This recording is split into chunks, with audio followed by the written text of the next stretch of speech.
for you in that first half? Well, the bad, we didn't get the ball back offense. I thought we moved it well, but we got to do a better job on third down defense. 21 yards rushing in the first half. I know that's not enough for you. You want to see more, or are you happy trying to fit the ball down the field? Well, we got to get the ball down the field, but we've got some running plays we think we can get to Warwick in the second half. All right, good luck in the second half, sir. Thank you. Pat, back up to you. All right, Ron, thank you very much. First half statistics. Well, you know, I think the thing that Tony Dungy was just talking about is right here is you can't leave your defense on the field that long, and the way that you do is by your offense keeping the ball and keeping your defense off the field. One way to do that, as Tony just said, is to get your running game going. Then you get that game going. Then the best passing that Brad Johnson does is the play fake, where you make the run and throw the ball. And you look, you know, when you only have the ball a little time, you don't get a lot of plays, so you don't get a number of chances to do the things you want to do. You know, it seems like regardless of the weapons or how many weapons they have or who's the quarterback, the Buccaneers are not going to score a lot of points. No, the Buccaneers look like to me like they're 9 points. I always say, every time I think of the Tampa Bay Buccaneer offense, I think 9 points. You know, that if the defense shows up and you got great defense, they're going to score 9. If there's no defense out there, they're still going to score 9. Dwight Smith back deep. Mitch Berger set to kick it off for Minnesota as we begin the second half. I'll tell you one more thing. There hasn't been a sack in the first half. They've been close. And I think that, you know, Culpepper's strength has done it on that side. I think Brad Johnson just hasn't had a lot of opportunities yet. Berger at the goal line is Dwight Smith. Smith broke a tackle. There's a flag on the play. Back about where the wedge was at the 25 or so. You know, and again, these teams, when the Vikings and the Buccaneers play, you know that it's going to go down to the fourth quarter. Yeah. And I have a feeling, I've had the feeling this whole game that you know, we're doing this as kind of spar, and the team is going to, the game's going to be won in the fourth quarter or lost. 10-yard penalty, first down. Penalty against the Buccaneers. You see him, he's right there. Jeff Gooch. That's Jeff Gooch. And right there, the holding, and then the grab, then the staying with the hold, and that will usually get you. It's a tough thing. You're blocking in the open field on a kickoff and punt returner. Probably the most difficult things you have to do legally. Warwick Dunn is the lone setback. And a handoff is to Dunn, who's swatted up immediately by Chris Hovan. Yeah, Chris Hovan, we talked about Warren Sapp playing that free technique. For the Vikings, Hovan does the same thing. And here's Chris Hovan right here. See the free technique outside here? You want to get penetration off that shoulder of the guard. And you want to get off first. Hovan does. You can't let that tackle get down on you. And he just stayed with that all the way. See, when he felt the pressure from the tackle coming down, and he got his right arm up there and held it off. Down again, and there's no place for him to go. He gets out of one little trap and right into another. And that last little trap was Henry Jones. We talked about Henry Jones, the strong safety that they just brought in this week. Cut by the Buffalo Bills, and it's funny, Robert Griffith is there on the sideline, and every chance that Henry Jones gets, he goes over and talks to Robert Griffith. There's one even during a timeout. The guys were on the field. Henry Jones came over to the sideline to talk to Robert Griffith. Denny Green said we needed some veteran leadership back there. Out of the shotgun. Johnson gets it out to Dunn, and Dunn is hit immediately and will not get the first down. Robert Tate made the initial hit. Tate is still down, but that's the thing that you have to do when you play those zones. If they're going to take that dump off, you have to make the tackle. And I watch Tate. He's going to come up here. There's not a first down yet, not a first down. And then when he makes that hit, he didn't wrap it or anything. I mean, watch it. That's one of those helmet-to-helmet deals. But Warwick Dunn, the offensive guy, is the guy that put his helmet in that position to be helmet-to-helmet. He delivered the hit and went right down. Walters hit immediately at the 41, where the Vikings will take over. Hey, one thing, this game has very crisp tackling. 10-6 in the third quarter.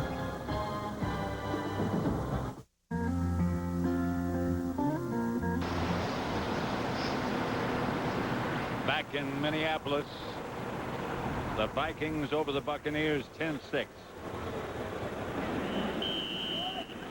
Dante Culpepper had such an outstanding first half. Look how low Simeon Rice gets. Yeah. Look at that stance. You've never seen one like that. Carter left. I'll be out of here. Moss right. Incomplete as Simeon Rice was there just about the same time that Culpepper got ready to throw. I'll tell you, he got in that stance we showed him. He's right here.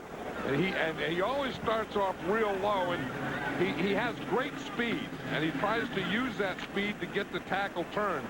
That was against Brad Badger. He got Badger turned to the outside, then he came back to the inside. 2nd and 10.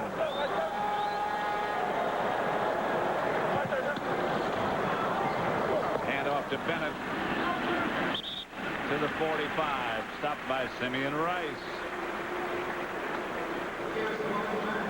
That's one of the places that, when we were talking to Monty Kiffin last night, the defensive coordinator of the Tampa Bay Buccaneers, one of the things that he worried about was Simeon Rice, is you knew he had speed, and you knew that he was a good pass rusher. You knew he liked to play wide and use his speed, but he wasn't really good against the run. I mean, if someone wanted to take advantage of Simeon Rice over the years when he was in Arizona, you would run right at him. That's what the Vikings tried to do there.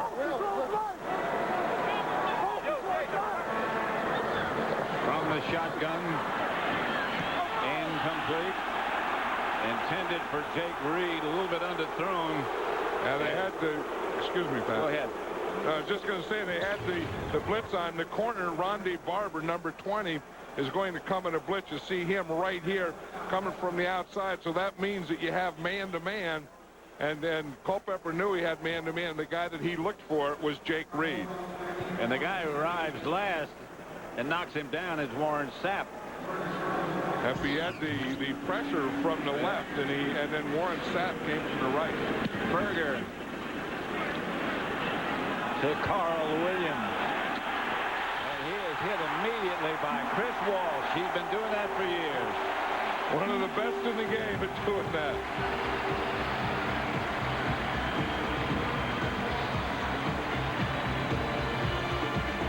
Week, it's a Fox NFL Sunday doubleheader beginning with America's #1 pregame show as JB, Terry, Howie, and Chris get you ready for the kickoff. Then these Vikings looking to get back on track against the dominating Saints defense. Then the Packers renew their rivalry with the Buccaneers in an NFC Central showdown. Plus other regional action. Coverage begins at noon Eastern, 9 a.m. Pacific here on Fox. Allstott split wide to the right. The throw is out to Keyshawn Johnson, who scrambles for about 7. Let's look at Brad Johnson's pass chart here. We see that the gold ones are complete, red ones are incomplete, and blue interception. He has no interceptions, but look where his completions are. They're all bunched over on that right side. He's hit a couple here, but he hasn't completed a pass to the left side of the field. Here's Johnson back to throw, looking left and throwing left, and now you have. That's Jacquez Green, first down. Happened the first pass that he's completed to the left side of the field. Lemansky Hall made the stop. If you don't pay some attention to Jacquez Green, he's going to catch a whole bunch of balls. And you see what happens. I mean, that's a good thing about having a Keyshawn Johnson, as they say, you know, watch out for Keyshawn. Don't let him get the ball. So Keyshawn's in the slot. He runs deep. The defensive backs run off with him, and they just leave Jacquez Green sitting there. And Jacquez Green can run. He is fast. Here is Warwick Dunn. Dunn gets a Buccaneer first down, stopped by Ed McDaniel. You know, one of the things that Jeff Christie, the center, has been doing for years is pull. Most teams don't pull their center, but watch Jeff Christie. He'll snap the ball and then lead the play. You see, get out there and making that block right there to spring Warwick Dunn. Most teams pull their guards. A few of them will pull their tackles on that counter trey. But Jeff Christie is one of the few guys that can snap the ball, and after he snaps the ball, be able to pull and get to the outside. And the man who replaced him can do that as well. Yeah, with the Vikings. Matt Burke for the Vikings does the same thing. Here's Brad Johnson, and he's going to tuck it away and run. And Johnson crosses midfield, gets near a first down. I think he's got it. He made a move on Ed McDaniel. I think McDaniel expected him to run out of bounds. It looked like Johnson was going to get over here to the sideline and run out of bounds, and then he cuts back. Watch him here as he just comes to the outside.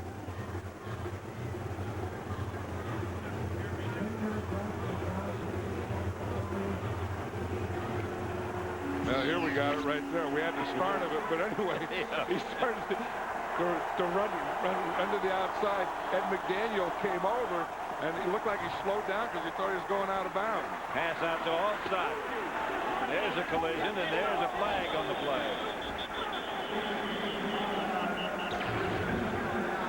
Now we're going to go to the same play again, and you'll see a block here by Warwick Dunn.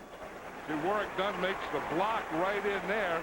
And then Brad Johnson said, there's too much in here. I better get the heck out of there. It looked like he was going to go out of bounds. Looked like Ed McDaniel thought he was going to go out of bounds, and he makes a cut back inside. And that was the play before last. Ed Hockley will let us know what happened. The pass was a backward pass. Therefore, pass interference is not possible by rule. There was no foul for offensive pass interference.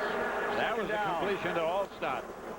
Right, and if it's a backward pass, it's a lateral, so therefore it's not a pass. Can't be so pass therefore you interference. can't have pass interference. Right. About 3 therefores in there. It took 3 of us to explain that. You, me, and Hockley. I remember a backward pass we had against the New York Jets in New York, and we had a backward pass, and it was fumbled. They picked it up and ran it in. We went home. They went to the Super Bowl and beat the Baltimore Colts. I remember that year. Here's Dunn. Spins away from one. And gets about one. Willie Howard made the stop. And that gives them a first down. One of the things that Brad Johnson was talking about, that they have a new offensive coordinator again at Tampa, Clyde Christensen. One of the things they talked about is they thought that they didn't pass enough on first down last year, that they wanted to pass the ball. There's Clyde Christensen right there. They wanted to throw more on first down because they didn't make a lot of yards on first down. Then that went to a lot of third and longs, and then they didn't convert to third and long. Here they're in a shotgun on first down. Johnson.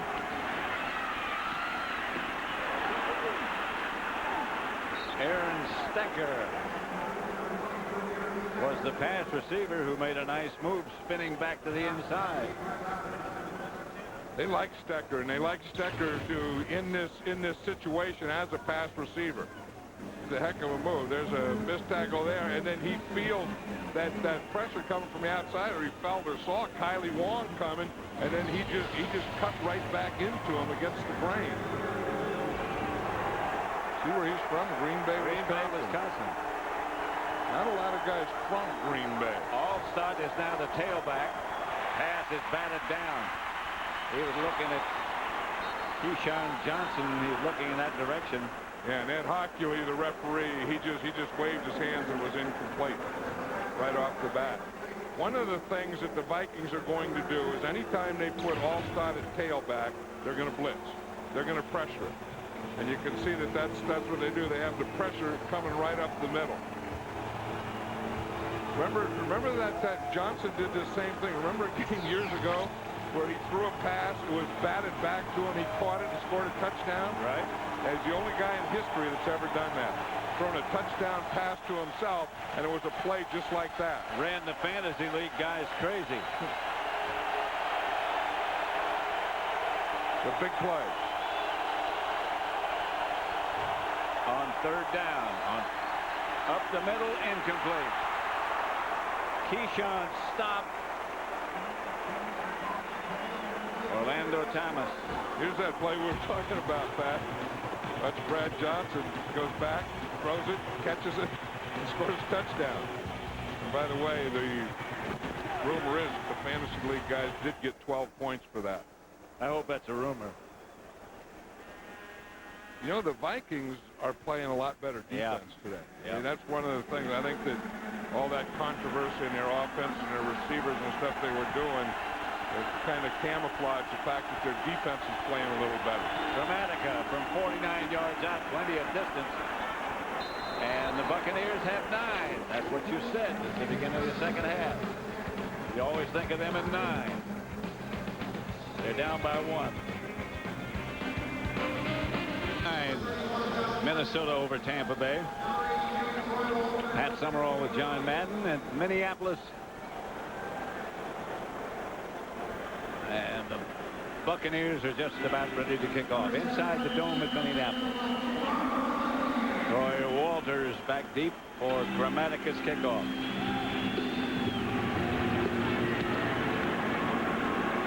Thought that one pretty good. Walters keeps it in the end zone. 10-9, 6:51 left to play in the third quarter. Minnesota. In Minneapolis, Minnesota, it's 10-9. The Vikings over the Buccaneers. Bennett.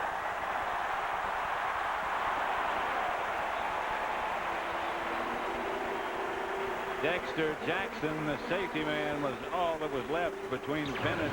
See, and that's what you have to do. Anytime you have your safeties this deep, that means that you only have 7 men up here. The linebackers are loose. They have no respect at all for the run. So when they line up like this and play like this with their safeties this deep, you have to gash them with the run, or they're going to be back there all day keeping your deep passes away. First down. That's the Vikings' longest run of the year by Bennett, 15 yards. Bennett again out past the 40.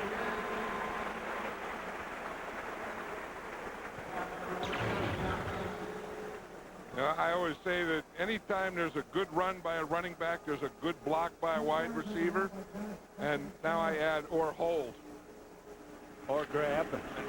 Well, that was a clamp and hold and swing. Yeah.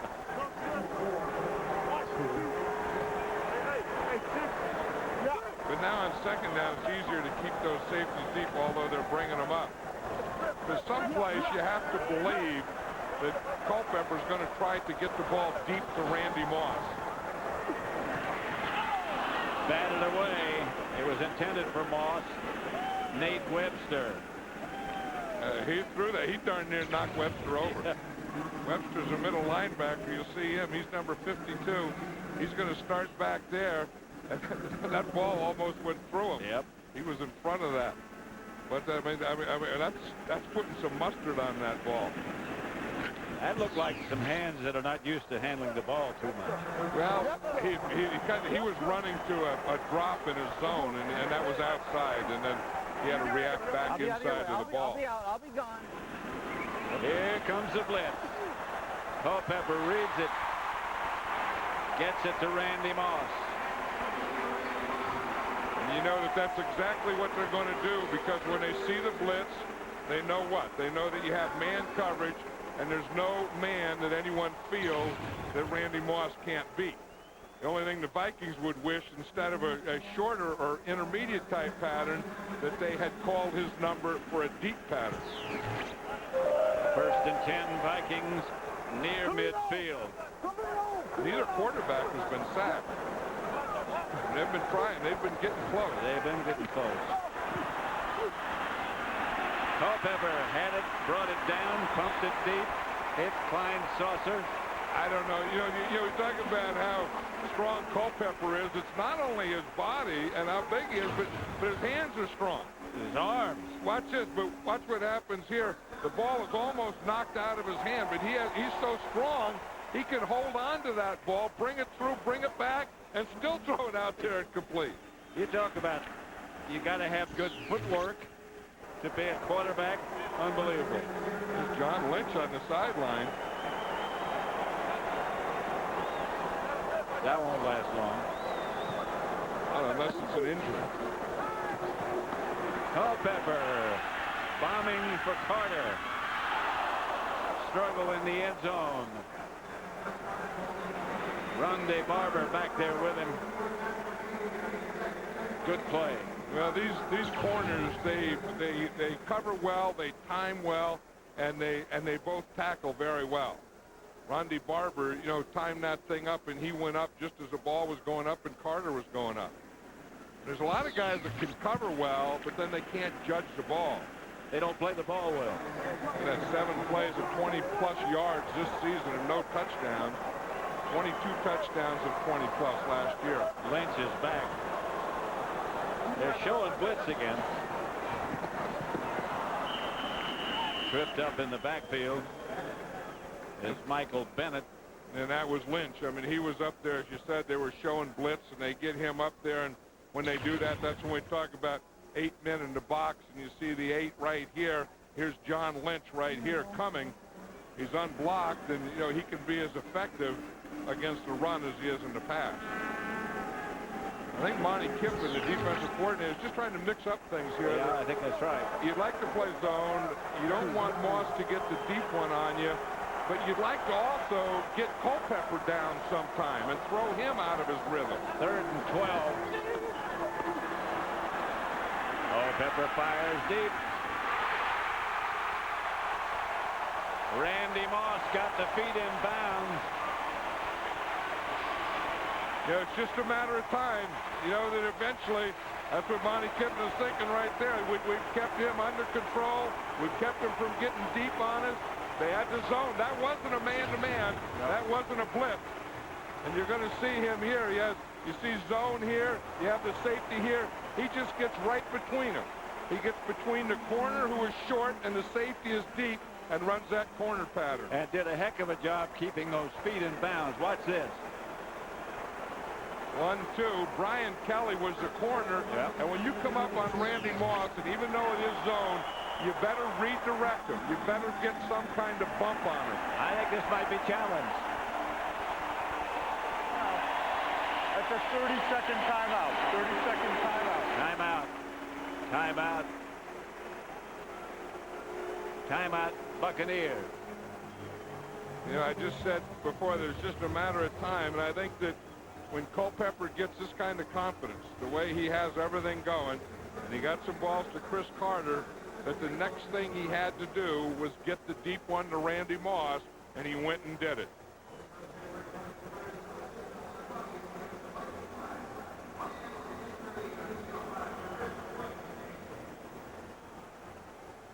I'll tell you, the thing that Dante Culpepper has done, Pat, is he's really frustrated this Tampa Bay defense, because they knew that they had to pressure him, and they pressured him, and Dante Culpepper still made the play. Let's look at the catch again. Watch his feet. There's one down. And he has the ball now, one down, and then the right one down. Yeah, he's down. No need to challenge that.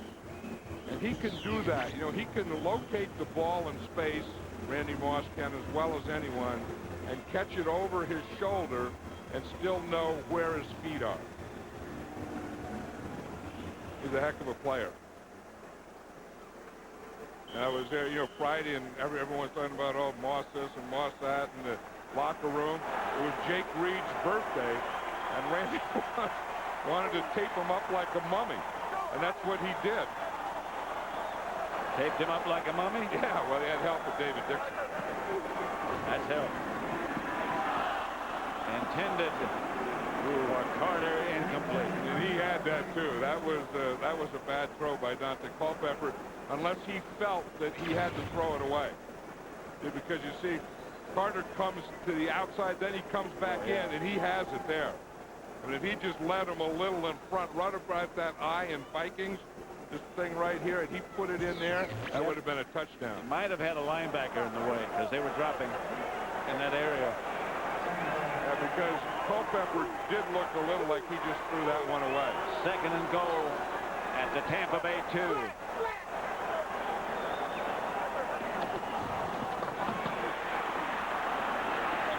saucer. That play never worked. No.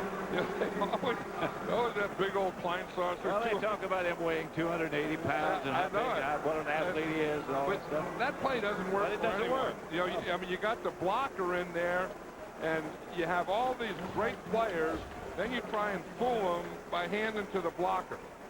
And that usually happens. I mean, the guy will stumble, fall, and a whole bunch of guys jump on him, and you don't get a touchdown. And you end up with third down, and now one of your playmakers has to do it. About a half yard.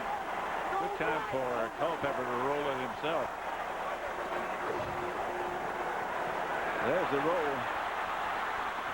There's the throw. Carter, but there's a flag on the play.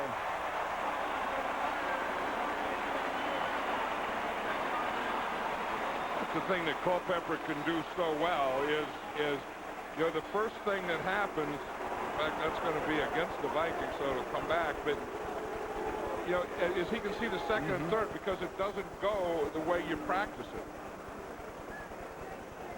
Pass interference, Minnesota, number 80. It's a 10-yard penalty Against Chris Carter.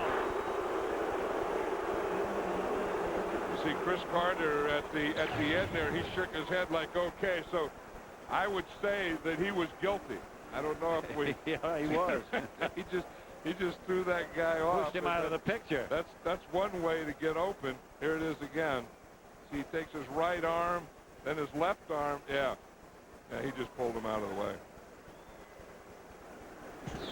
But he was wide open, wasn't he? That's a new pattern. 3rd and goal at the 11 now. One of the things that Denny Green was talking about is missed opportunities that the Vikings have had this year, and that was one of them right there. Or another one of them right there. Another opportunity here. Here's Culpepper back to throw it. In the corner, batted away. They're going to let Carter jump as high as he could, and he can jump, but Abraham jumped and knocked it away himself. And now it does become a missed opportunity because they have to go for the field goal attempt. So Gary Anderson wears the single bar. There are a couple of players in the NFL who still wear the single bar. He's one of them. Yeah, they're all old kickers. There goes John Lynch into the locker room. Anderson is good. So it's 13-9 with 1:44 left in the third.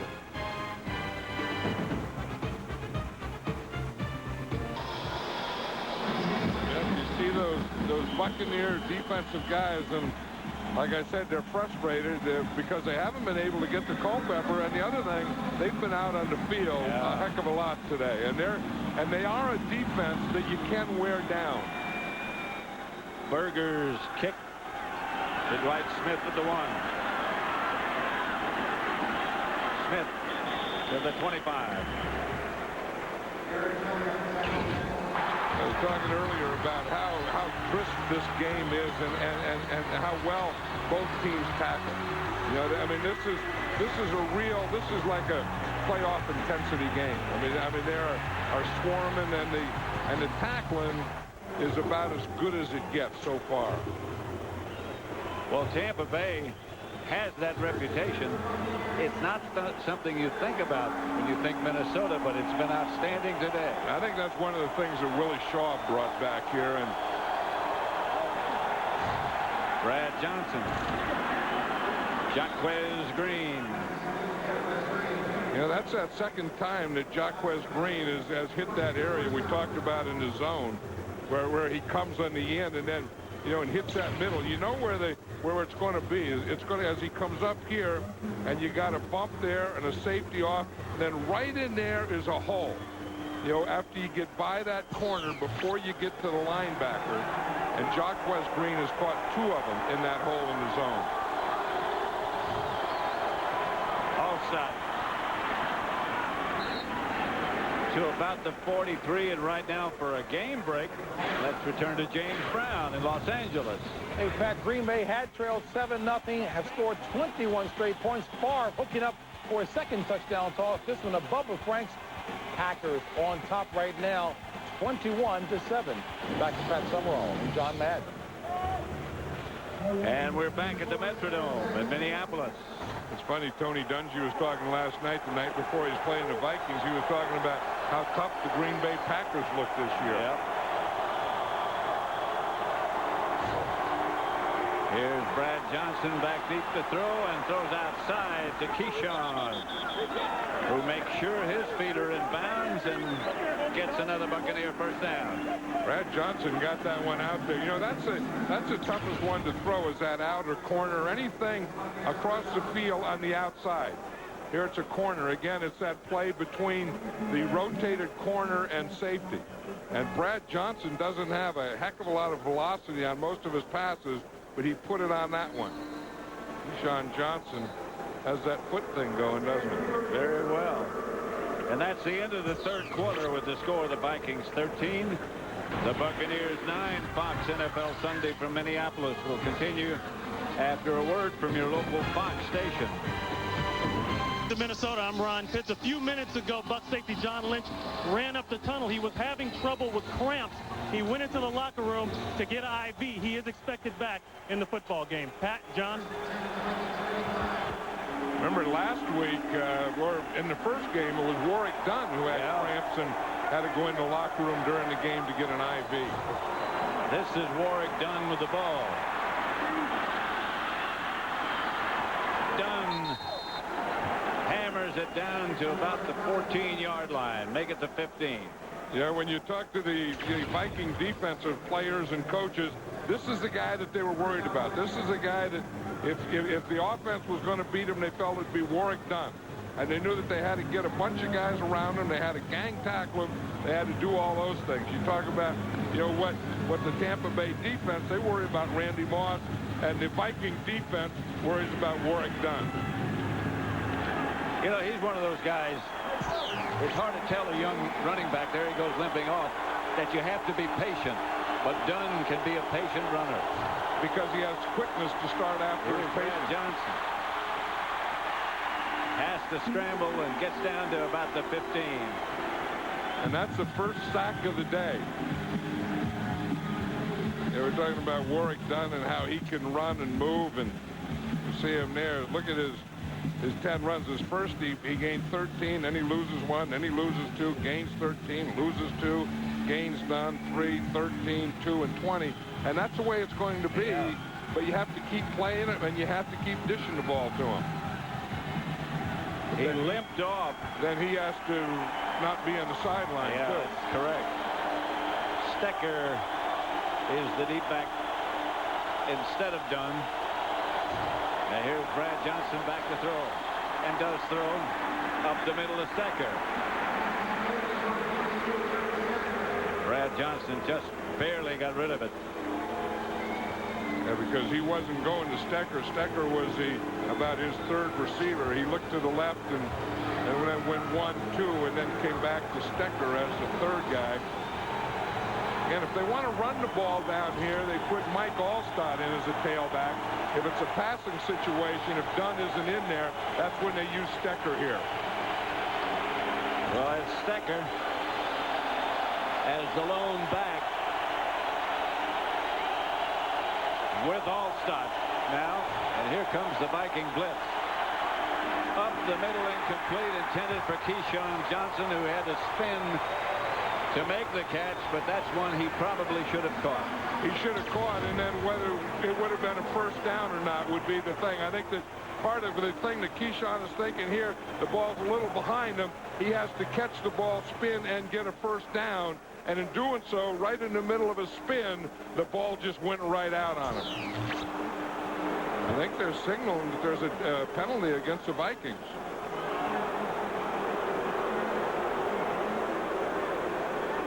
Let's see.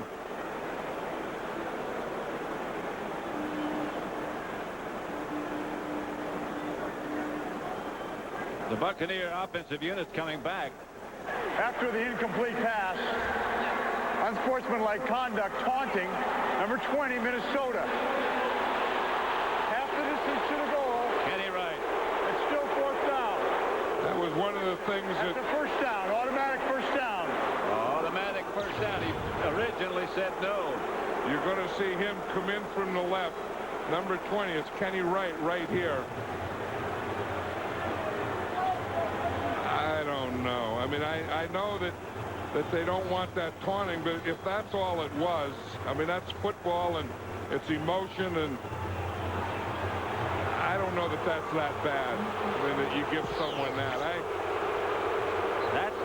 You know, I mean, you can't do it. They don't want taunting. They don't want those kind of things. But whew, that's a borderline taunt. As an official, I wouldn't have called that. Here is Dunn. And Warwick Dunn takes a pounding in the end zone after he gets into the end zone. By his own teammates, and that was the thing that we talked about Warwick Dunn. You look at his size and you think that here's the guy who's an outside runner and a pass receiver, but he is a heck of a runner inside. And when he limps in the game, and then you put him in on short yardage on the goal line and have him run the ball, you know what you think of him. And watch him here. I mean, he can make these runs down here, because on that run he made 2 big cuts. Yep. You know, the bigger, stronger guy can just run straight ahead. Warwick Dunn can do it with 2 cuts. Dramatica makes it 16-13. There's a cut there, and there's a cut right back here.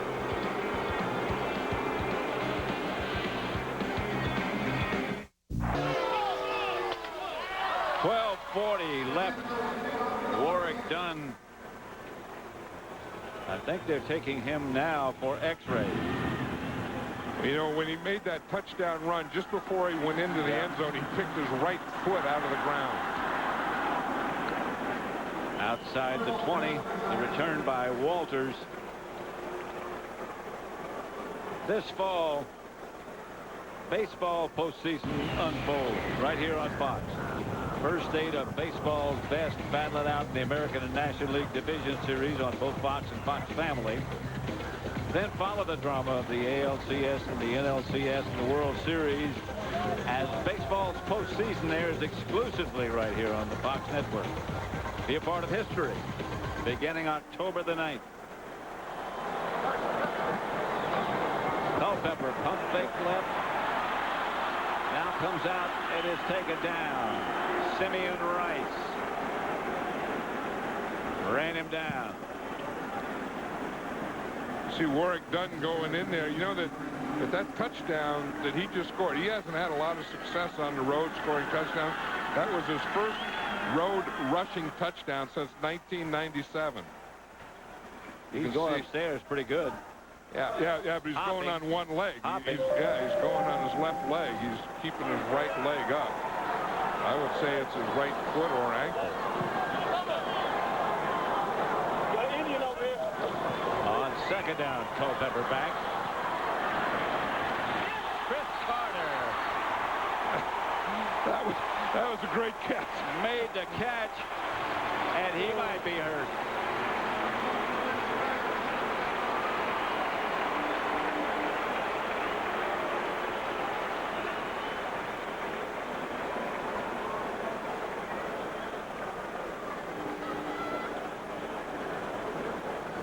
Spectacular catch by Chris Carter. And he immediately grabbed his eyes, it looked like. Yeah, here's Chris Carter right here. You see him running that corner against the zone again. The ball is behind him a little. He reaches back with his right hand and catches the ball, and it looked like his head went into the turf first. It didn't look like there was a hand in the face mask. It looked like the first thing that hit the ground with his head into the turf. Another look. From here, watch. He reaches back, catches the ball, has control of it, and now you see his head went right into the turf. Yep. There was no... Watch his head now after he makes the catch. Right there. There was no... I mean, I thought maybe at first there was a face mask or a finger in the eye or something like that, but that wasn't. That was just his head going into the turf. Randy Moss was right over there with him, kneeling down there with him. And now Randy Moss left and went back to the huddle to tell the guys what it is with Chris Carter.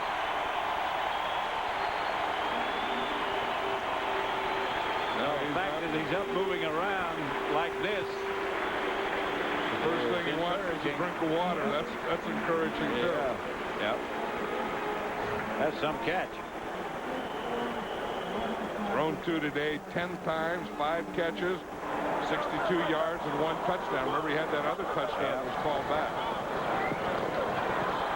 Fake reverse to Moss. Michael Bennett. Here we saw that one. There was a great Chris Carter catch. And then we look at some of the other great Chris Carter catches. I mean, he could do that. Again, because he's never had great speed, he doesn't get great separation.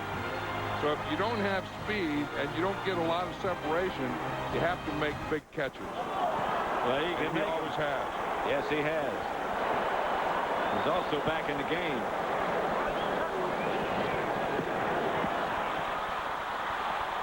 Culpepper looking, and Culpepper's going to take off.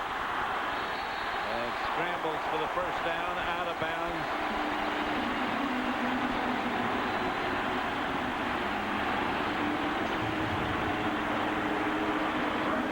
You'll see the injury to Warwick Dunn right here. It's his right foot. You see where right there it just turns. You see that foot? It was in. It looked like it just twisted a way that it shouldn't be twisted. That's Orlando Thomas. That was not the touchdown play. No, that wasn't. I mean, you saw the foot and you saw the way that it went.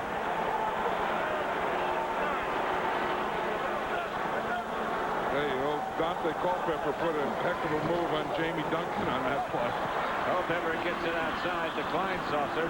Under pressure. Warren Sepp. You know, that play before, Duncan was coming free. I mean, he had a shot at him, and he had him zeroed in on, and then he comes and Culpepper gets right away from him. This is the last play. This isn't the play that he had, and that was Warren Sapp there. They're not getting them, but they're starting to get closer, and they're starting to get more of them closer. I'm talking about Buccaneer defensive players. Hurried 15 times. Culpepper. Doug Chapman across midfield. You know, you go back and the Bucs on that touchdown, they got a new life because they were stopped before that. And they called Kenny Wright for taunting, and then they got a new set of downs, and then Warwick Dunn scores the touchdown. So that taunting call is going to go back as one of those things. Was that really taunting? Should that really have been called?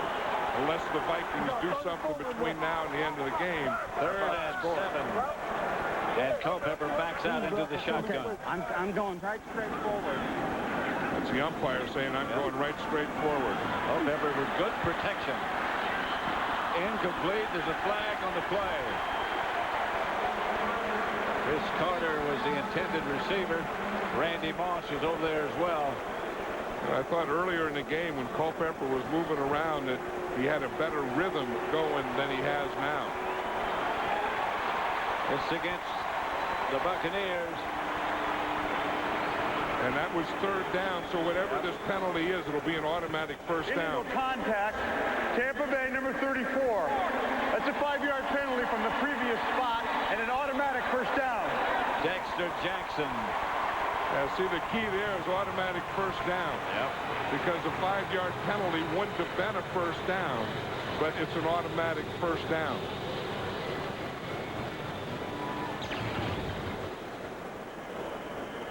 I think the guy that they called had to be right here. This is Rondé Barber there. Past 5 yards. Yeah, that had to be who they called on that.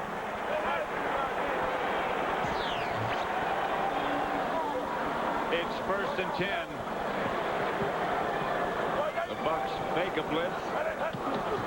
And now they back out of it. Doug Chapman Right now for a game break. Let's return to James Brown in Los Angeles. Hey, Pat, after a slow start by Brett Favre throwing 2 picks in the first half, he's coming back and thrown 3 straight touchdown passes in the second half. That one to Corey Bradford. 28-7 Green Bay. 12:23 left in regulation. Back to Pat and John. 16-13 here with 9:10 left in regulation. It's a big 9-10 for these Vikings. Kleinsasser, the lone setback. Picked off. Ronde Barber. Culpepper was in the arms of a couple of Buccaneers and let it go late. I was just saying that he had so much success with that earlier. You know, getting rid of the ball when guys were on him. And I didn't feel that lately he's had the rhythm, that he's not throwing like he did earlier, and then he throws this one. I mean, this is just forcing it where it shouldn't go.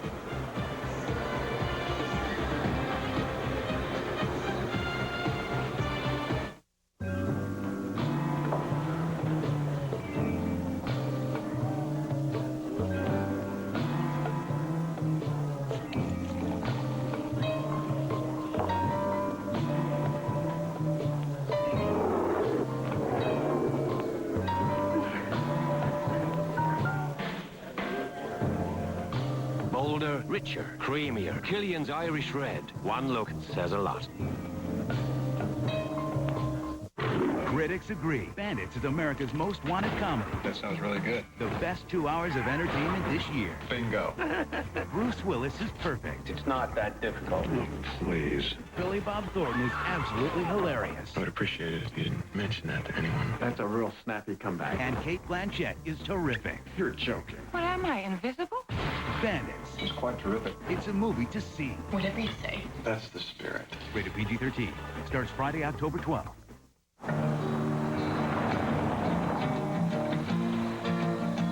saw it written and I saw it say, Bingo Moon is on his way.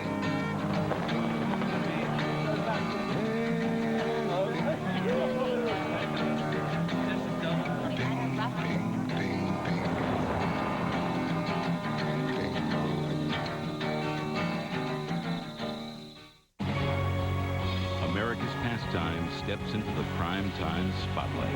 The Division Series, October 9th, only on Fox and Fox Family. 16-13 Buccaneers. 8:56 left. They just get an interception by Ronde Barber. Yeah, Culpepper was 20 out of 26 in the first half for 77%. The second half, he's 4 out of 12 for 33%. And I thought his rhythm was better in the first half than it is in the second. There's Allstott. Has replaced Dunn at tailback. Orlando Thomas came up to make the stop. Let's look at that last play. Here's Chris Carter here. This is in sync now, so we're going to see Culpepper here and Chris Carter here. Now, what Chris Carter does, he starts to run and out here, see? Then he turns up. So Culpepper throws the out where he thought he was going, and Chris Carter had turned up. Second down and about 7. 8:19 left to play. Buccaneers by 3. It's Allstott again. Allstott to the 35. He is just much more effective as a tailback. And he's much more effective when the defense wears down a little. You know, you throw Warwick Dunn at him, you throw that speed, that quickness, and then they get worn down a little, and then you have Allstott, who's relatively fresh, and he comes in and pounds you. Allstott goes 248 or 250, something like that. And he really is, as you say, he's a tailback in a fullback's body. Here's Brad Johnson back to throw, looking upfield, and throws it away. Brad Johnson, not quite the quarterback on the run that Dante Culpepper is. In fact, it's very interesting that the Minnesota Vikings got Dante Culpepper, in essence, for Brad Johnson. They traded Brad Johnson to the Washington Redskins and got a first, and with that first-round draft pick, they took Dante Culpepper. Brad Johnson not quite as good at moving and running and those types of things. Not quite as strong. No. Not quite as big. Of body nor of arm.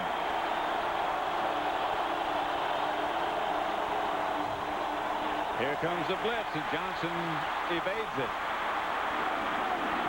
Brad Johnson down to about the 27-yard line, short of a first down. He did look like Culpepper there. I mean, as you say, he evaded the run. No, he did in that he got out, because once the pressure comes, I mean, they're free.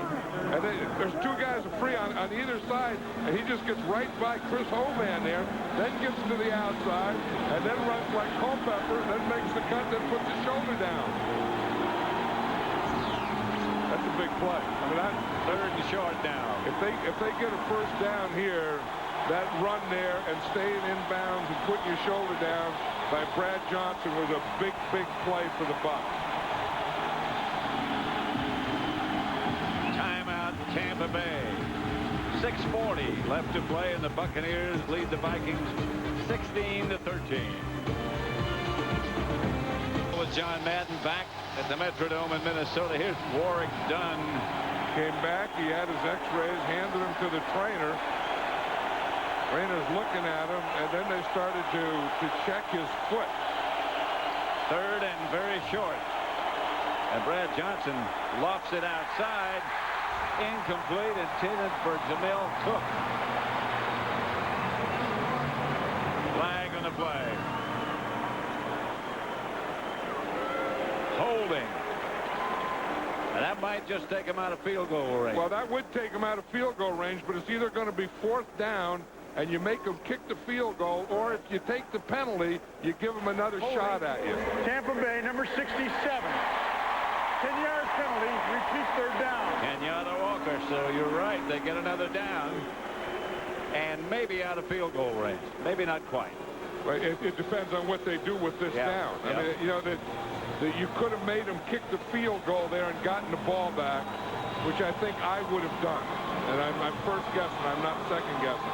That's your guess. Yeah, because now you give them another shot at you, and as you say, they are out of field goal range probably. It'd be a 53-yard field goal from here. Gramatica might be able to get it there, but it would be a minor.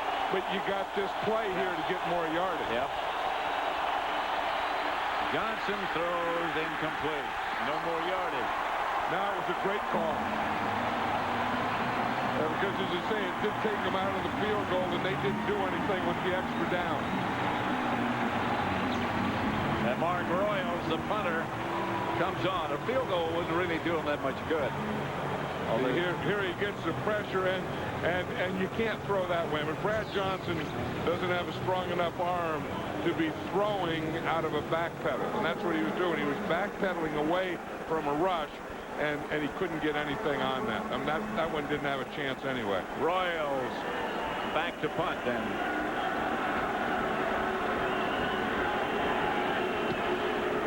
And he hangs it high. And the Buccaneers get down it inside the 5. A very effective punt by Royals. And a good job of downing it by Dwight Smith. Don't miss undeclared. The critics are just crazy about it, giving it 4 stars and calling it a bullseye. The New York Times has even named it the season's best new comedy. Undeclared comes at you this Tuesday, 8:30, 7:30 Central, right after a new episode of That 70s Show right here on Fox. Culpepper retreats, hands off to Bennett. Well, it's after the 10. This is a game here, too. You know, we were talking to Denny Green the other day, and Tony Dungy was an assistant here for Denny for 4 years, and said he went down to Tampa, and now we're 2 different teams. Tony is down there, and he's a defensive team, and we're an offensive team.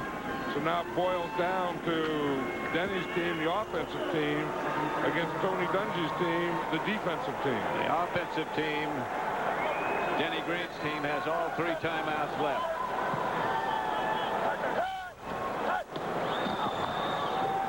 Bennett. Not much. Nate Webster in to quickly make the stop. You see Warwick Dunn out there brought the x-ray out, so the x-ray must have been negative, because then they took his shoe off and taped his foot.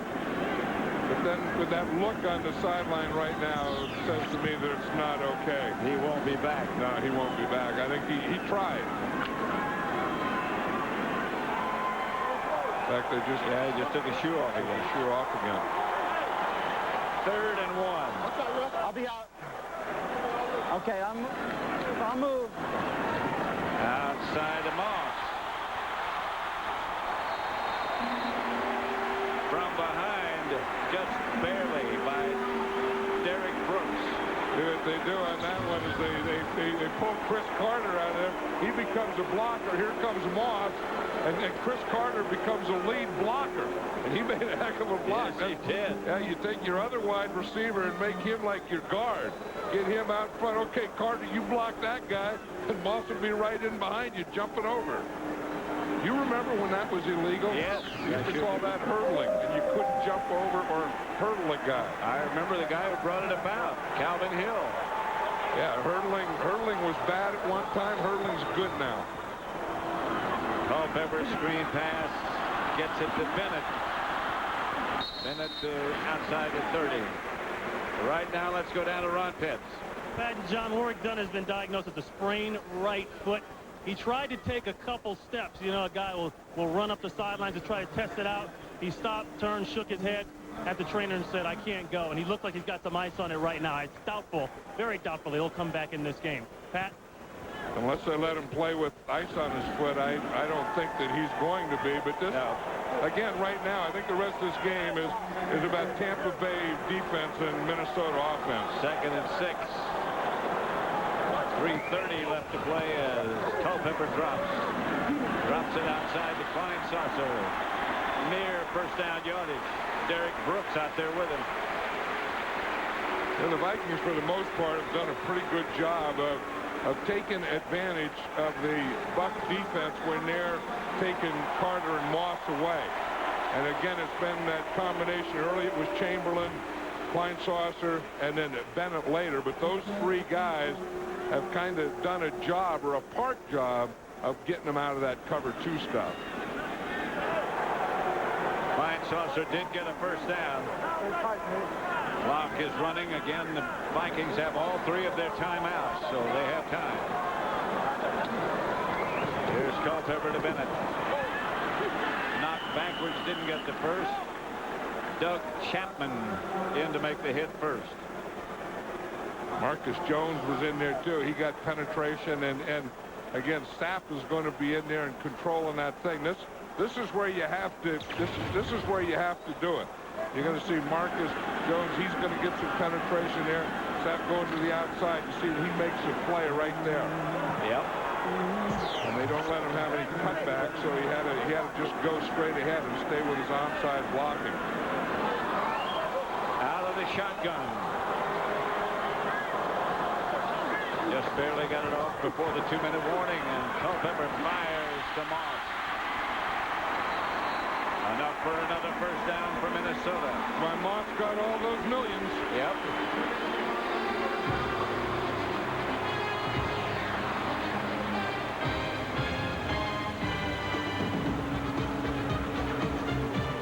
Excuse me, John. Go ahead. No, I was just going to say you have to pass protect. Watch Matt Burke here and David Dixon, and they have Sapp. You know you have to stop penetration in the middle, and the penetration is going to be Warren Sapp.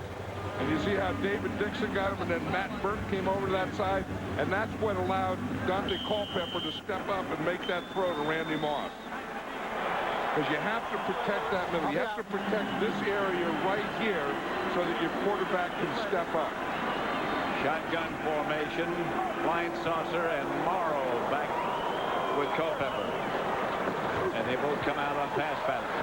And it's out to Klein Saucer. And he struggles across the 45 to the 44. Stopped by Derek Brooks. That is 19 tackles that Derek Brooks has made. That's Red McCombs, of course, the owner of the Vikings. Red was in here before the game, and Saying what we need now is a win, and that's exactly right. Here's Culpepper, and he's going to take off and get the first down.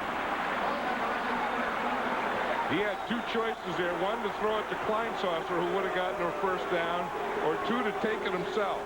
And he took the latter. And took a timeout. So they have 2 left. See, here, he's really calm. And then he starts to run. He fakes there. And then he decides that he can see that first down marker and get it himself. Today's game is being produced by Bob Stinner and directed by Sandy Grossman. The associate director is Mike Roig. The broadcast associates are Charles McDonald and Kerry Foster. Technical producer is Bob Muller. The pregame show was produced by Scott Ackerson, directed by Bob Levy. The senior producer is Bill Brown. The executive producers of Fox Sports are Ed Gorin and David Hill. You know, and that hit to Dante Culpepper, I remember when we talked to him in the preseason, he was saying he was so anxious to get back, play that first preseason game. He said, I couldn't wait to get in there and get a hit. And I said, in the history of quarterbacks, the NFL, that's the first time that sentence has ever been uttered. That a quarterback wanted to get a hit. Couldn't wait to get a hit. And I think he liked that hit that he just took on that last play. Bigger than most of the linebackers, backers he's playing against. He's bigger than some of the defensive linemen he's playing against. Here's Culpepper throwing backwards. And somehow Byron Chamberlain comes out with the ball, and the Vikings have it inside the 5, first and goal. Now that is an amazing throw. It's an amazing catch. It's amazing that you would even try and throw that one. How did it get through everybody? And he's been doing this all day. Where guys hanging on him. He's stepping backward. He's throwing into triple coverage, and it's completed and darn near a touchdown. I don't know if that's confidence or what. Look at that. I mean, he's throwing into triple coverage. There's 1, 2, 3 guys right there. Byron Chamberlain comes up with it, but why would you do that? How would you get away? And why would you throw it to Byron Chamberlain?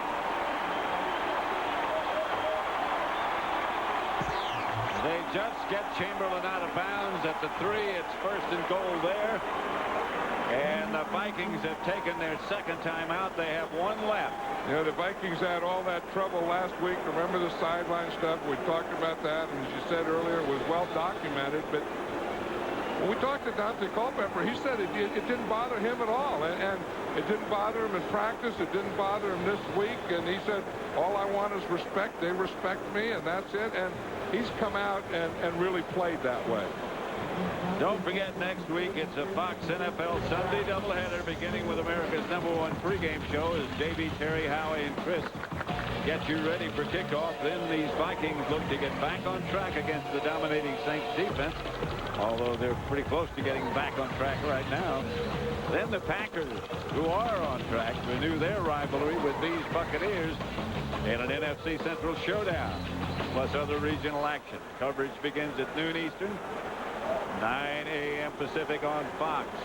You know, that completion there that we're going to look at to Byron Chamberlain was the 30th completion today for Dante Culpepper, and that's his career high.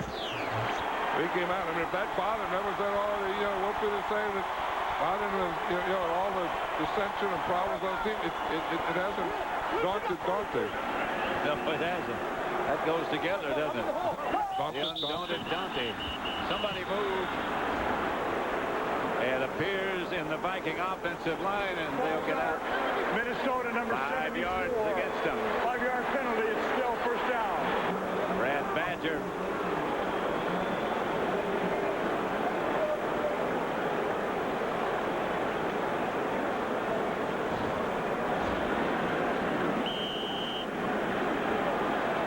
Those of you who watched Green Bay defeat Carolina, welcome to the Metrodome in Minneapolis at 16-13 Tampa Bay. But the Vikings have it first and goal inside the 10. Here's Culpepper. Maybe, maybe not. He was airborne. Touchdown.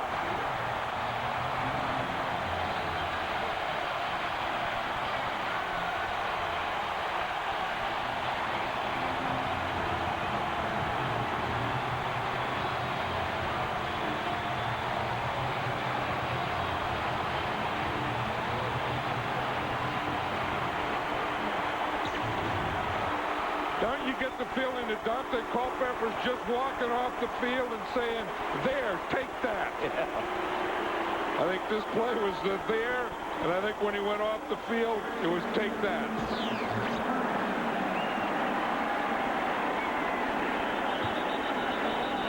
Anderson's extra point is good. Wait a second. Something happened.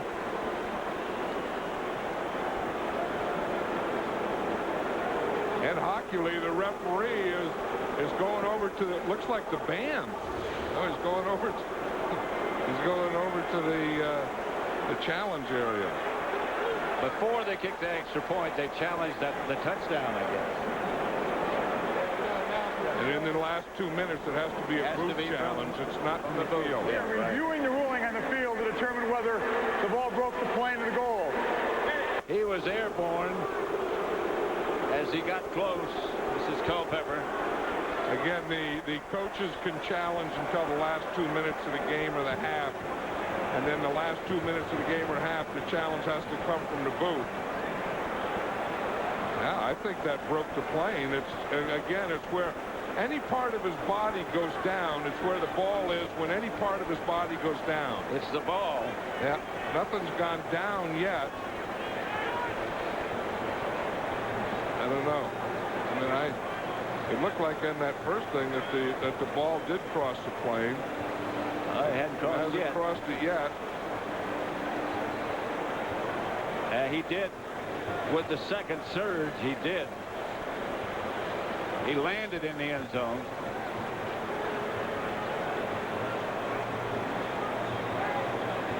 And the ball did break the plane before his elbow went down. That's what I was looking at, because there's a thing that I remember once I said a guy didn't have both feet, but he had one knee, and one knee equals 2 feet.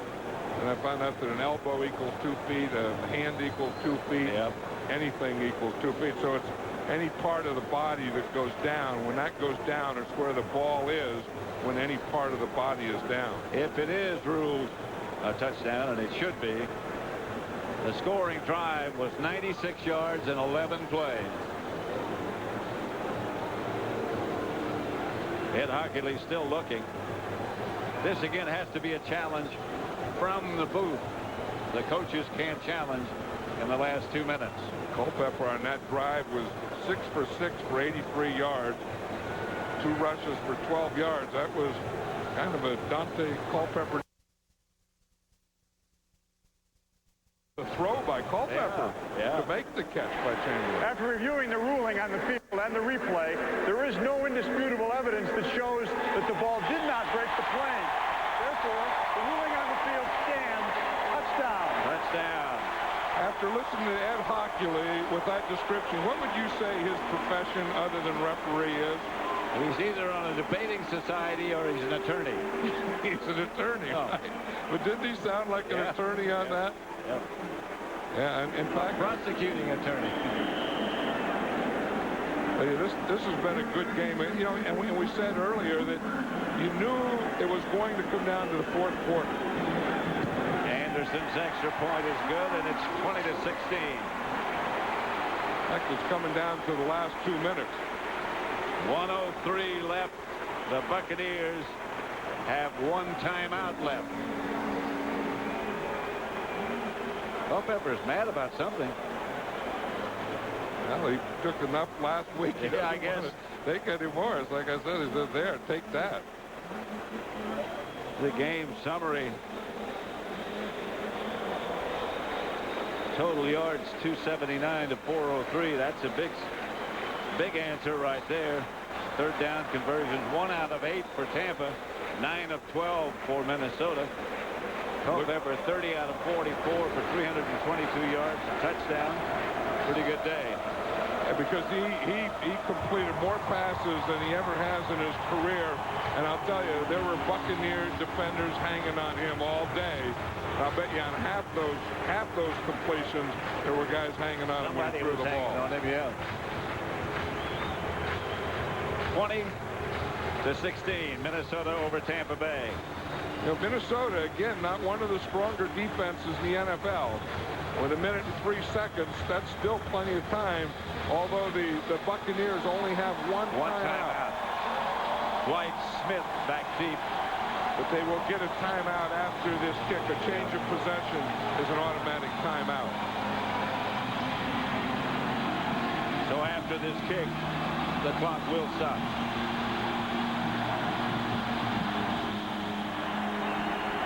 Dwight Smith, a couple deep in the end zone. Out to the 25.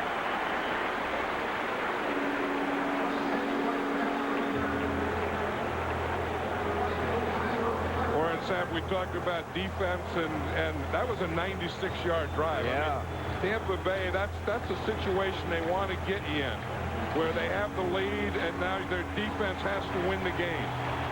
And then they get up there, and they drive the whole length of the field. Like, part of that was a very good offense. The other part is this Buccaneer defense was on the field a long time today. Aaron Stecker is the deep back. Warwick Dunn sits on the sideline. Stecker to the 47, and they hustle back. Brad Johnson saying he's just going to throw the ball down to stop the clock. Again, they do have one timeout. He did throw it down, did stop the clock, and still has that one timeout.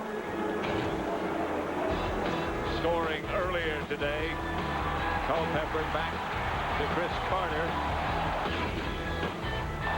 In the second half, Warwick Dunn to put Tampa Bay ahead. And then Culpepper to Chamberlain. A remarkable catch and a remarkable throw. Here's Johnson. Cross to Keyshawn Johnson. Keyshawn is down to the 31. You know, in the age, tussle. I was just saying the age-old question is going to come up now about that prevent defense. You've been playing pretty well, and then you get in a situation where you can win the game, and your defense just turns to soft. Tampa Bay calls a timeout. That's all they've got. So they didn't want to waste one there. Tampa Bay, that's their third and final timeout. That was a bad one. 31 seconds. 31 seconds. They'll move the clock back to 31 seconds, I believe is what he said. Because they had time to get up there, and with that first down, they could have spiked the ball to stop the clock. Yep. But they didn't do it. So now that they don't have any timeouts left, they have to do one or two things. They have to throw the ball to the sidelines to get it out of bounds, or two, they have to throw it in the end zone. They put 2 seconds back on the clock. It's 31 now. That's what Ed Hockey said. It got down to 29, and he put the 2 back on. But I think that, you know, now the Vikings have to defend the end zone, because if they can keep them, what the Viking defense want to do is, if they complete it or run it, you keep them inbounds. And of course, the Buccaneers, they want to get the ball either in the end zone or get it out of bounds. Well, the last 2 completions, the first one to Stecker, that one to Keyshawn, both were in the middle of the field. Right, and because they wasted that time, when they had a timeout, they could do that. Yep. Without any timeouts, they can't do that. Here's Brad Johnson. Drops it to Keyshawn, and Keyshawn runs and gets out of bounds. About a half-yard shy of the first down, but that doesn't make any difference right now. You know, the thing that's good about that is you can run an out pattern to the sidelines, or you can run a crossing pattern, get the guy late on the cross the way they did that, and let him run out of bounds. Now, again, his 2 things are the same. They have to either get the ball out of bounds on a completion or throw it in the end zone. 2.5 yards at about the 22.5-yard line. Flag on the play. I think the Vikings jumped too soon. And, of course, that'll stop the clock. If it's against the Vikings, it'll give Tampa Bay a first down and 5 yards Remember, closer. the defense, number 99, came into the neutral zone, causing the false start. Therefore, it's an encroachment by the defense, 5-yard penalty. It's still second down. Chris Hovan.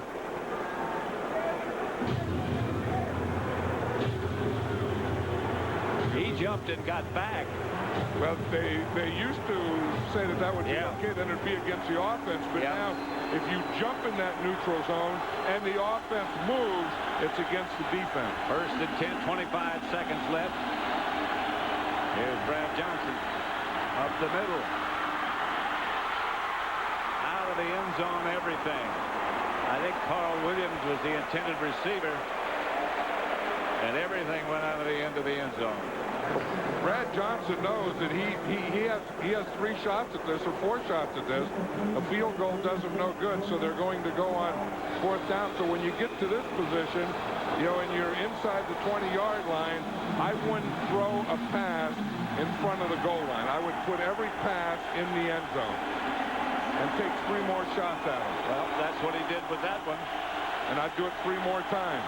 Here's Brad Johnson back to throw. And drops it. And the pass is picked off, intended for Keyshawn Johnson. Picked off by Eric Kelly. No flag. No flag. The ball bounced in the air off Keyshawn. First down, Minnesota. And the Vikings will escape. Boy, and they needed this one, too. Kelly, did you see him knock the ball upwards? Out of Keyshawn's hand. Chris Carter likes it. They all like it. Like I said, winning's a great deodorant. They're all going to like each other now. And I'll tell you, it's big. A start between 0 and 3 and 1 and 2 is a big, big difference. And the Bucs will drop to 1-1. They waited 3 weeks to play. I couldn't tell if they looked rusty or not.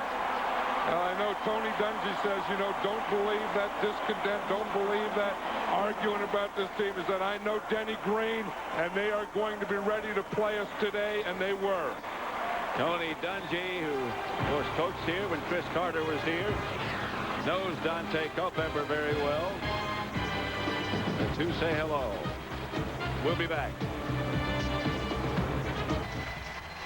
Couldn't inning is Barry coming to the plate. Those of you watching baseball tonight, those of you watching hockey on opening night, is this the chance? Runners at second and first. Barry Bonds struck out and has walked on 8 straight pitches. So strikeout and 2 walks. Mike Williams to deliver here in the top of the 7th.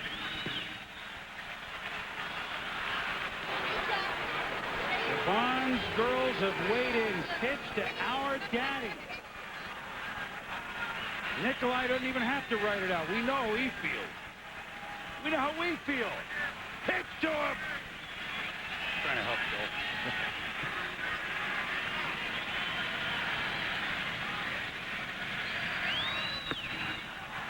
Up top, 2-0. And the boos get louder.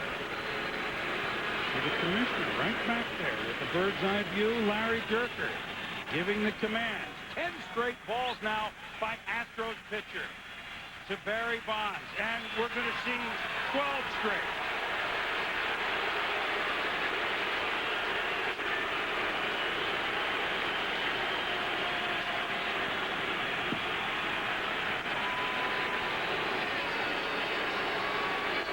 First and second, you're down a run in the 7th inning. Well, I think this is the first time I've seen Barry show some frustration. He kind of ripped his elbow pad off and threw it over and in through the bat. You don't see him do that when they walk him before this. But I think he's very upset about this one. So he adds to his record total of walks. Not quite the record we were looking for. First appearance quite some time ago on Friday, September 21st, and those are the numbers. He gave up a 3-run homer to Fred McGriff against the Chicago Cubs in a 12-4 loss. What must be going through this young guy's mind right now? I'm pitching to Barry Bonds. A couple of weeks ago, I was in Round Rock. 22 years old, Rodriguez, native of Bolivar, Venezuela, faces Barry Bonds, who's 0 for 1 with 3 walks in this game. They strike one, and Bonds can pretty well figure he's going to be challenged with a 9-2 ball game. 95 miles an hour. Here it is. Come and get it. The shift is on. Rodriguez was recalled September 15th from Round Rock. And ball, 1 strike. He was 5-9 in the Texas League with a 4.78 ERA in 42 appearances, 10 as a starter. He had 56 walks at 92 innings and 94 strikeouts. Bonds with a drive. Looks like number 70 for Barry Bonds. And it is, tying the all-time record set in 1998 by Mark McGwire. Barry Bonds hits home run number 70 at Enron Field. He's now homered in every National League park this year.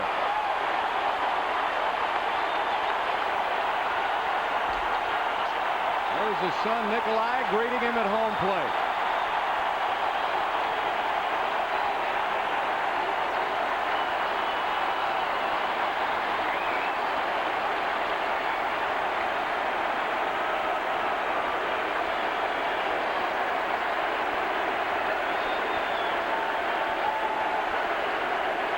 Dusty Baker with the embrace for Barry Bonds, who now breaks that tie on the all-time home run list. He moves ahead of Reggie Jackson. I'll tell you something else. Number 70 wasn't a cheap one. Oh, man. Hit that about 400 feet. Who's got the ball, Bill? Well, the policemen have him. They're taking him out right now. 564 career home runs, 7th on the all-time list. Next up, Harmon Killebrew.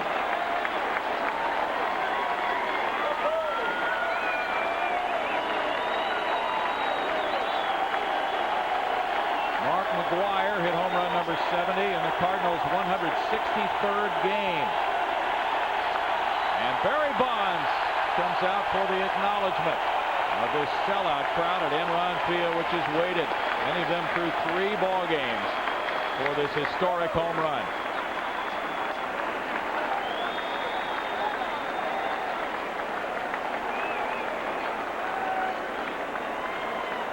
That makes it 10-2, and Bonds, who had walked 3 times earlier and grounded out, goes deep.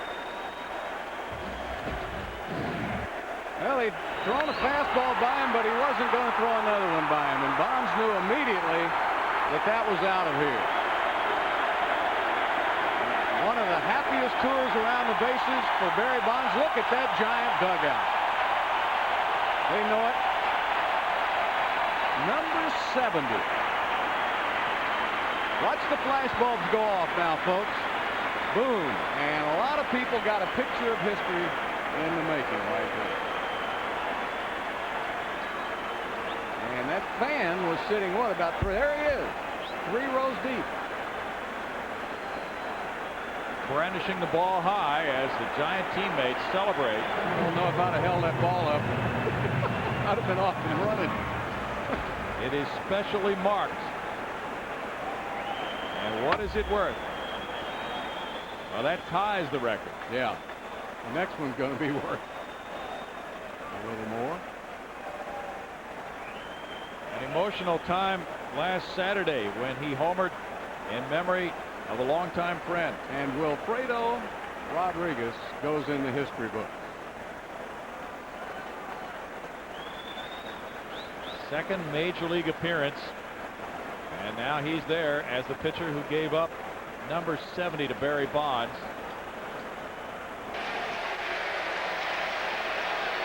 Jim Tracy's already signaled for the veteran Jesse Orosco to face Bonds.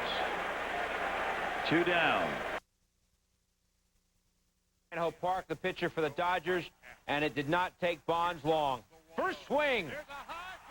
Bottom 1. Bye-bye, baby. Number 71. New single-season home run record. Second homer in as many nights. Jerry Rose, that guy right there, he actually caught the ball. And the flash bulbs popping family excited for the second straight night. And then Bonds is second at bat. Chan-Ho Park hanging curveball. And that one is somewhere out there as well. Number 72. So they had more celebrating to do at Pac-Bell Park. How's that for focus? Another curtain call. Bonds in his third at bat would be intentionally walked. His fourth at bat just got under it. Bonds about to step to the plate with a pitching change. The ageless one, Jesse Orozco, has been put into the game. Pitching with a bionic arm at this point, I think. 11-10. Giants, with Bonds about to step to the plate, have 2 out. They're down. TJ goes one-on-one with Super Bowl MVP Ray Lewis, plus the Redskins. A 1-run differential. Jesse Orozco, 44-year-old left-hander, will face Barry Bonds. 3 for 22 and 1 homer off it. And Barry has already gotten one of his nemesis this year, Chuck McElroy, who was 2 for 32 against Chuck, and he hit home run number 69 off of it. Takes the pitch outside for a ball. Last Wednesday in Los Angeles, well, in the series in Los Angeles, he faced him twice, and one time he hit a line drive to left center field that would have been a home run had he gotten it up a little bit. So he has swung the bat better this year against pitchers who have gotten him out a lot in the past. That one just missed outside. 2-0. 2 down, nobody on. Bonds came into this game with 3 homers. In 16 games against the Dodgers, he has hit 2 in this game.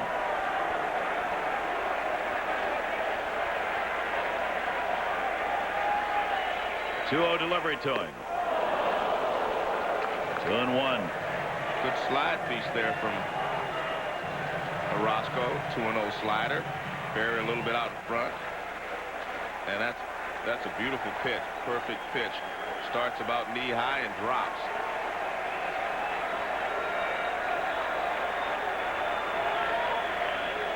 Here's the 2-1 delivery to him. Got in at 2 o'clock this morning, home at 3.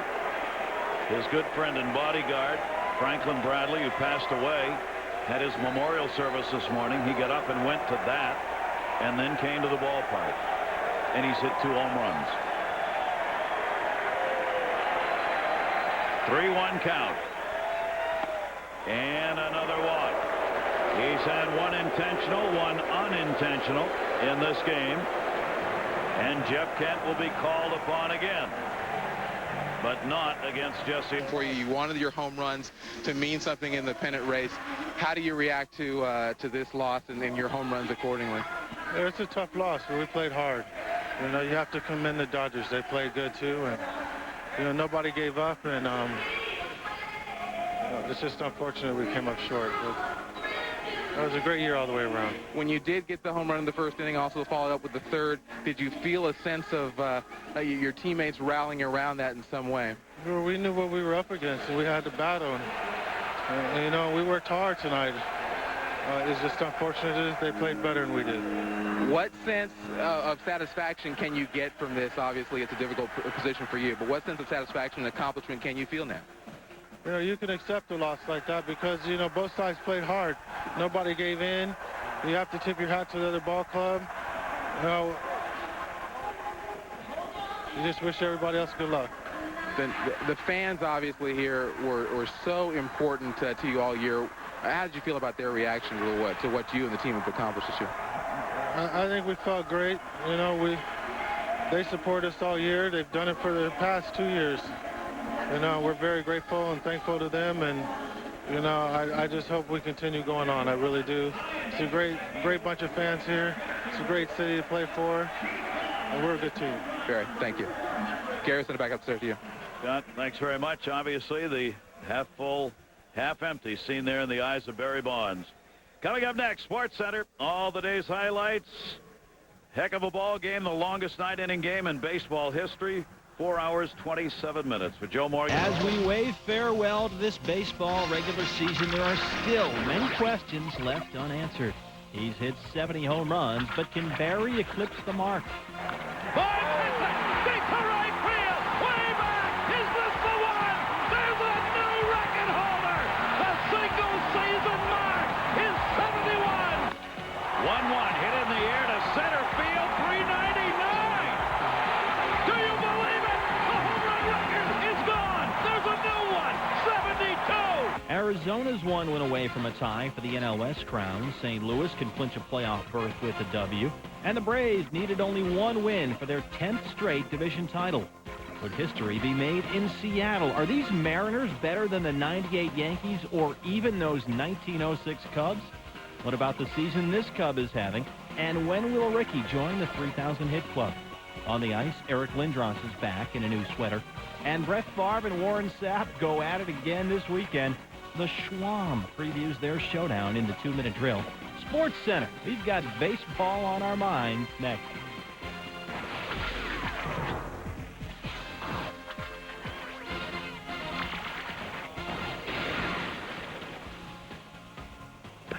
Hey, we made it. Steve Berthew and Linda Cohn along the way. In just a few minutes, we're going to take you right back out to Pac Bell. Live coverage of the Barry Bonds home run record ceremony and the post-game news conference. Have all that live for you coming up on SportsCenter in just a few moments. Yeah, but first, Barry Bonds trying to grab a piece of baseball history all to himself up against Chan Ho Park. Bonds came in with 5 career homers and 37 at-bats against the Dodger pitcher. To Pac Bell, a more relaxed Barry Bonds as he looked for number 71 back home, and boy, were they waiting for him. McCovey Cove packed to capacity, but the Dodgers would have their way early. Bags full, nobody out in the first. Gary Sheffield up the middle. Off of Sean Estes, Marquise Grissom, Mark Rudzelanek would score. The Dodgers would grab a 2-0 lead on the Giants in a must-win game for them. Dodgers were up 3-0. Mark Gardner in with the bases full. Chan Ho Park, the pitcher, bloops one. Sheffield and Jeff Reveille would score. The Dodgers would lead 5-0. Bottom 1. On the mound, Chan Ho Park facing Marvin Bernard, but watch Park after that pitch, showing some discomfort. So the skip, Jim Tracy, comes out to check out Park, and they decide to keep him in. Later in the inning, as Park stretches, Barry Bonds steps to the plate for his first at-bat.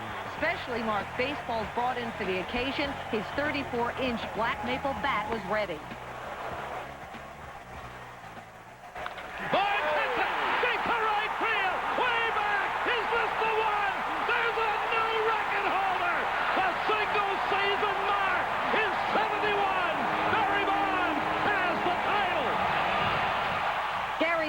With the call, the second pitch by Chan Ho Park. Bonds' 6th career home run in 38 at-bats against Park. Son of an all-star, godson of a Hall of Famer. 37-year-old Barry Bonds greeted by all his teammates at home plate. 10-time all-star, heading to a 4th league MVP. The excitement was on at Pac Bell, and there is Barry sharing a moment with his son Nikolai. The guy who caught the ball, there he is, a longtime Giants fan, Jerry Rose. He's excited. Watch it again. Barry Bonds, first swing, surprisingly not showing much emotion as he did the night before when he hit number 70 against Houston. One more time with the flash bulbs going off all over the place at Pac Bell. This is a great catch, too. Sensational catch by the fan, Jerry. And Bonds coming out for that curtain call. What about the game? Bottom 3, Giants down 8-4. Bonds up for the second time. Time for more history. Charlie Steiner at the mic. A 1-1. A high fly ball to center field. Did he do it again? Gone! 72! The third homer off for Chan Ho Park this season. 72 home runs in a single season for Barry Bonds. 45 of his 72 homers have come with the bases empty. Take another look. He gets all of number 72. But what happened to the baseball? Marquise Grissom picks it up, fakes throwing it into the crowd, then puts it in his pocket. He'd later give it to the Giants dugout. Bottom 4, Giants down 4 runners on second and third for Bonds, and Tracy decides to walk Bonds to load the bases. Next batter, Jeff Kent, and just like Kent did in Houston, takes advantage of the intentional walk of Bonds.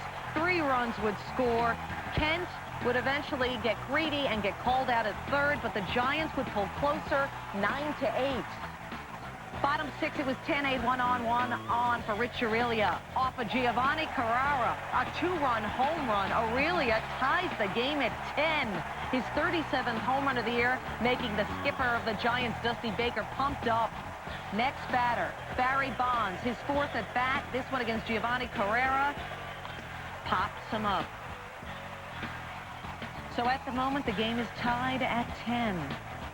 It was still tied in the 7th. Runners on 1st and 3rd, 1 out, Marquise Grissom. The dribbler to 3rd. Guzman's throw home is off. Jeb Frevele is safe. Dusty Baker can't believe it. The Dodgers are up by 1. Bottom 8, Barry Bonds' 5th plate appearance. And he walks.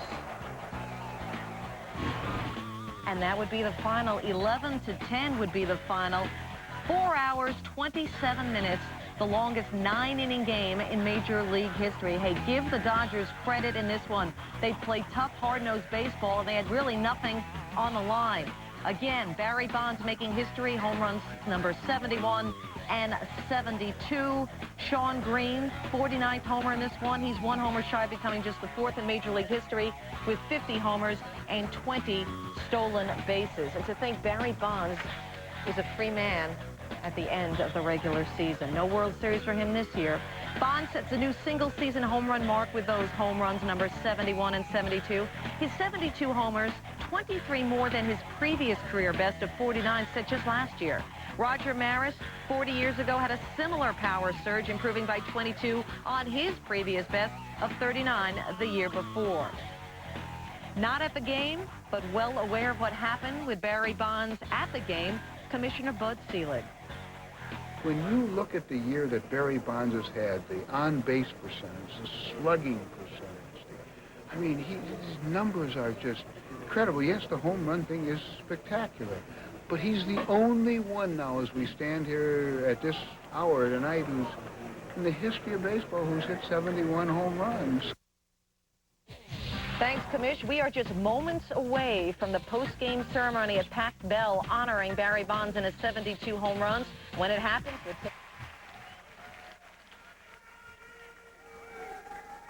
and to my family, my mom, my dad, my wife, and my children, thanks for being there for me. Thanks for supporting me. Thanks for being my best friends, my greatest fans, and the love of my life.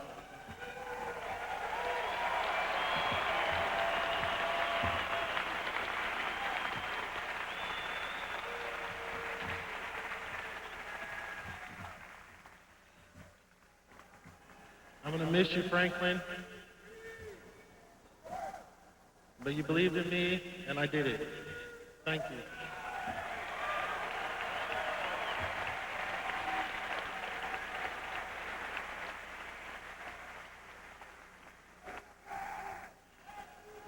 And to my teammates, we worked real hard, and we're going to work real hard again.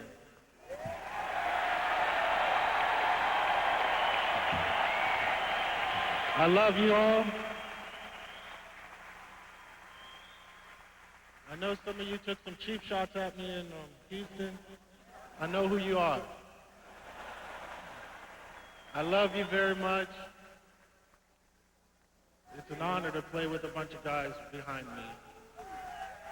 I'll play for you anytime, any day of the week, any hour, any year.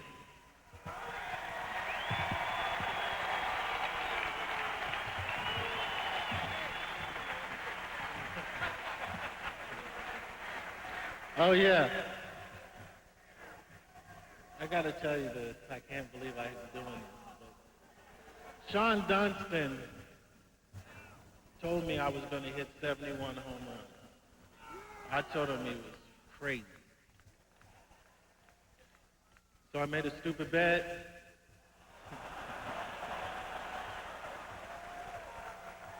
And Sean Dunston, that CL 500 coupe that I owe you, you got it.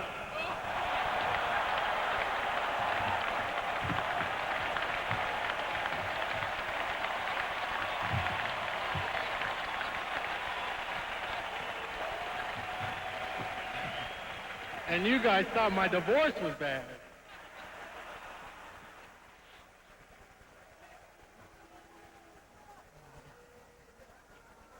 To Harvey Shields, I love you. Thanks for all your hard work, stretching me, getting me prepared every day. Greg Anderson, my strength coach, thank you very much. Raymond, you're not here. Thank you for running me to death. My 3 angels over there, thank you for all your hard work. Stevie, I don't know how you get in so many places, but thank you very much. Love you. And to San Francisco and your fans,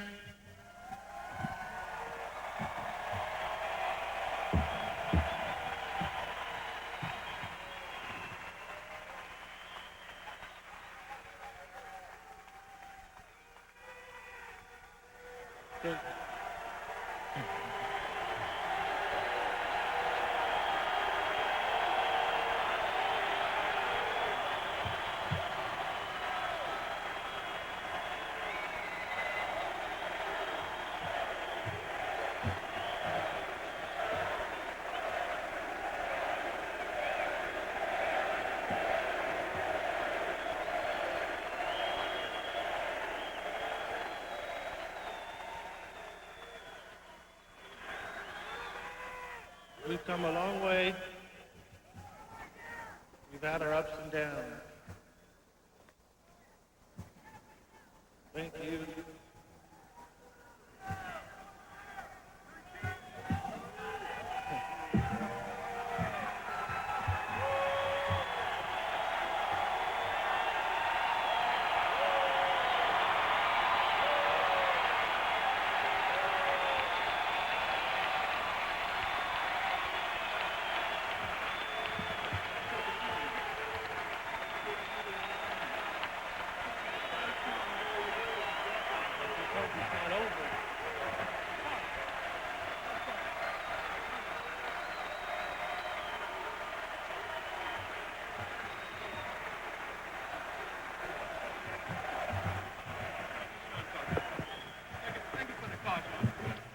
Well, I just want to thank everybody for coming out, supporting the Giants.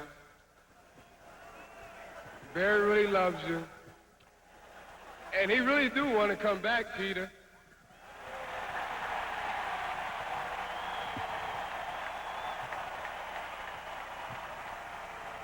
What you think?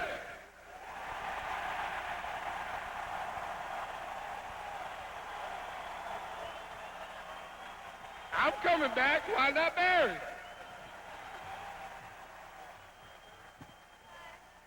Barry the best!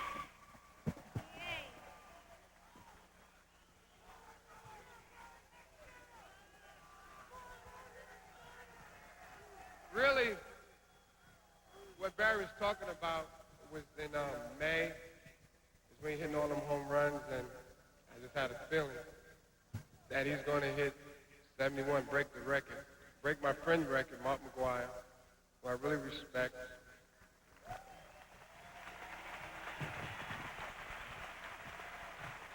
And Richard really was there, and the whole team, and we were stretching, and he just looked at me like I'm crazy, like you always do. And I said, if you do break the record, you buy me a new Mercedes-Benz. And he broke it, and he will buy me a new Mercedes-Benz.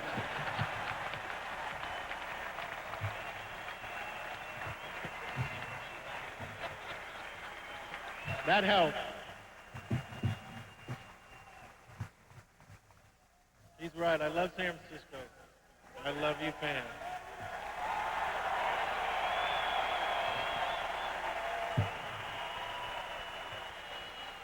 And my family knows, and God knows, I'm proud to wear this uniform. Thank you.